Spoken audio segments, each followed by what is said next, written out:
नमस्कार. आपल्या सगळ्यांचे महाराष्ट्र सोशल न्यूज चॅनलमध्ये हार्दिक स्वागत. चला वळूया तर एका नवीन बातमीकडे. आजची बातमी. धुळे जात पडताळणी कार्यालयातील कनिष्ठ लिपिक आणि प्रकल्प सहाय्यक यांनी तक्रारदार यांच्याकडे ओबीसी जात प्रमाणपत्राची पडताळणी करून देण्यासाठी 9,000ची लाच स्वीकारताना धुळे एसीबीने रंगेहात पकडले आहेत. तक्रारदाराच्या चालकाची ओबीसी जातीचे प्रमाणपत्र पडताळणी करून मिळवण्यासाठी 21 जून 2025 रोजी ऑनलाईन मूळ अर्ज व आवश्यक कागदपत्र संबंधित कार्यालयाकडे जमा करण्यात आले होते.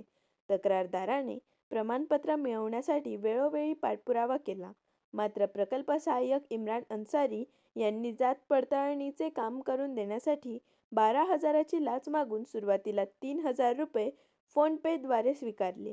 मात्र 2 महिने होऊनही काम न झाल्याने तक्रारदाराने संपर्क साधला असता उर्वरित 9,000 रुपये लाच दिल्याशिवाय काम होणार नाही असे सांगितल्यावर तक्रारदाराने धुळे एसीबीकडे तक्रार नोंदवली आणि कनिष्ठ लिपिक प्रमोद पाटील यांची लाच मागणीला प्रोत्साहन दिले. त्यानंतर एसीबीने सापळा रचत लाच स्वीकारताना संशयितांना अटक केली आहे. या संदर्भात धुळे शहर पोलीस ठाण्यात गुन्हा दाखल करण्यात आला आहे. बातमी आवडल्यास चॅनलला लाईक व सबस्क्राईब करा व दररोज अशा नवनवीन बातम्या पाहण्यासाठी चॅनलला फॉलो करा. धन्यवाद.